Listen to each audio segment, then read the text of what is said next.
Shalom Bapak Ibu Saudara sekalian, apa kabar semuanya? Saya berharap kita semua ada dalam naungan perlindungan Tuhan yang sempurna.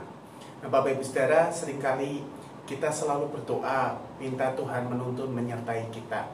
Tetapi ketika Tuhan sudah memberikan tuntunan, arahan buat kita, kadangkala kita tidak mau ngikutin tuntunan Tuhan, tetapi kita berjalan mengikuti kehendak kita sendiri. Saya teringat dengan seorang tokoh yang kalau kita lihat awalnya hidupnya ada dalam tuntunan Tuhan, tetapi kemudian akhirnya dia memilih jalan sendiri sehingga dia gagal memenuhi maksud tujuan Tuhan dalam hidupnya.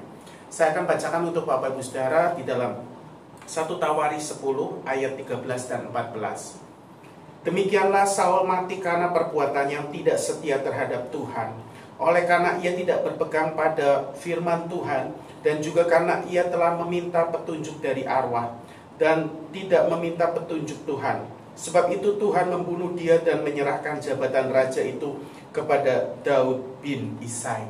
Bapak Ibu Saudara, kita sama-sama tahu bukan tentang seorang tokoh yang namanya Raja Saul. Bagaimana Tuhan mengangkat dia menjadi raja pertama atas umatnya, umat Israel. Ketika umat Israel meminta seorang raja, Tuhan pilih seorang yang namanya Saul untuk memimpin sebagai raja atas Israel.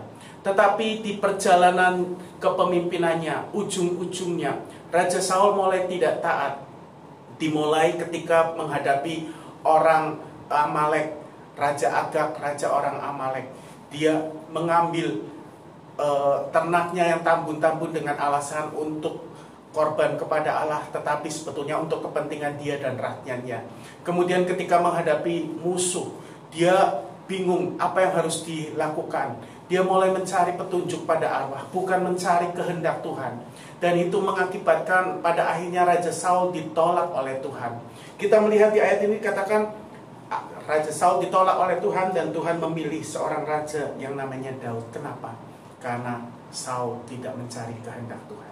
Biarlah kita belajar dari figur Saul, tetaplah ada dalam jalan Tuhan. Ketika menghadapi masa sulit sekalipun, mintalah petunjuk Tuhan, bukan kepada yang lain, supaya kita tetap ada di dalam rencana kehendak yang sempurna.